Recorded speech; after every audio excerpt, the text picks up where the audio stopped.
తోని ఆకుపచ్చని కలర్ తో ఉంటుందండి మా ఇది కాయ వచ్చేసి.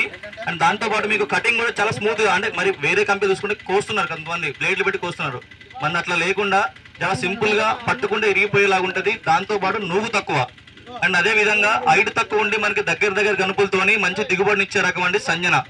ఇది ఇప్పుడు మనకి రీసెంట్ గా మన మార్కెట్ లో ఇవ్వడం జరిగింది. సో అన్ని ఏరియాలు ఇస్తున్నాం మనం.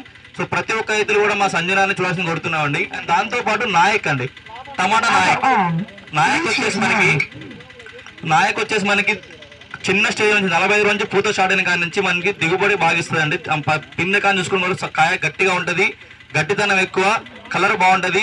సైజు కూడా వచ్చేసి మీకు దాదాపు మీకు 90 నుంచి 120 గ్రాముల వరకు సైజ్ వస్తుందండి. అండ్ లాస్ట్ వరకు కూడా మీకు కాయ మెయింటైన్స్ అవుతుంది. సైజ్ వచ్చేసి మీకు 90 నుంచి 120 గ్రాముల వరకు కూడా లాస్ట్ వరకు సైజ్ మెయింటైన్ అవుతుంది. అండ్ కలర్ కూడా బాగుంటది. ఇది వచ్చేసి వర్షాకాలం, వింటర్ లో, మన వేసవి కాలం కూడా ఎప్పుడైనా మనకి ఎనీ టైం 365 డేస్ కూడా మనం ఈ నాయక్ అనే వెరైటీని వేసుకోవచ్చు అండి. దిగుబడి కూడా మార్కెట్లో కూడా బాగుంటుంది. ఇది ఒక ట్రాన్స్పోర్ట్ కూడా ఇక్కడ నుంచి మనకి మదనపల్లికి కానీ ఎక్కడికైనా సరే వారం రోజుల వరకు మనకి కాయ అనుకూలంగా ఉంటుందండి, మనకి ఖరాబ్ కాకుండా బాగుంటుంది. ఓకే అండి.